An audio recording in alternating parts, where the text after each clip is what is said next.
Hello and welcome to day 203 of Dungeon 23, the series where we make a room of a mega dungeon every day for a year. And if you want to see the future episodes for the rest of the year, then consider subscribing to the channel and turning on notifications, because that's what YouTubers have to say, apparently, for channel growth to happen. I don't know. Anyway, for the actual room of the day, again, a very plain room, but has some lizardmen in it, which I think are a very underappreciated monster in Dungeons and Dragons, because they don't really get too much to do, but they're so important to not only just early pulp fantasy, but Dungeons and Dragons itself. Like, so many early modules and adventures revolve around lizardmen doing lizardmen things, like poisoning people and using weird magic and raiding and having secret temples and doing sacrifices, all that cool stuff.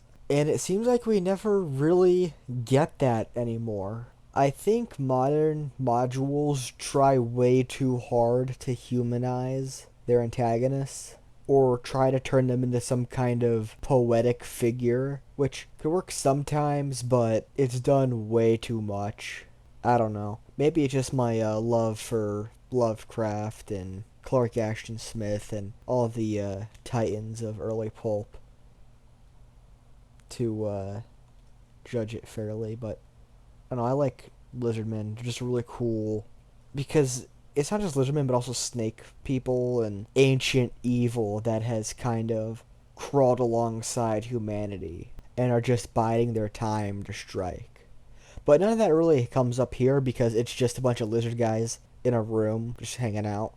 There's just 3 regular lizard guys, just basic attacks. They do have a swim speed of 30 feet, so they're not going to be hindered by the movement. And then we have the actual main guy, which is the lizard shaman. And his shtick is he has some pretty good spells, even conjure animals, although that's limited to reptiles, so snakes, alligators.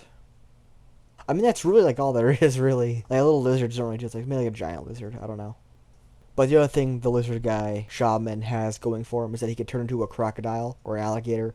Basically the same thing, but basically turn into a, intense fight monster thing for like an hour. And that's once per day, I believe. But that paired with a bunch of other spells, he's pretty tough. I gave him a little bit more HP. These guys are basically the same HP of 22 and 15 AC, which is the average. This guy, 13, because he doesn't have a shield. And I gave him a little bit more HP, so instead of 27 on average, I just gave him 35, or 34 rather.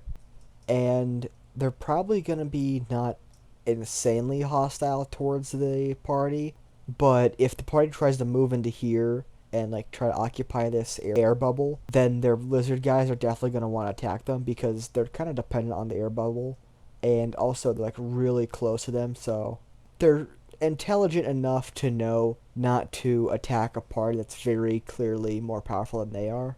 But if they're backed into a corner, then they're gonna strike. And yeah, that is basically the room. Just 5 lizard guys waiting for someone to waltz up so they can kill and eat them because they're lizard people.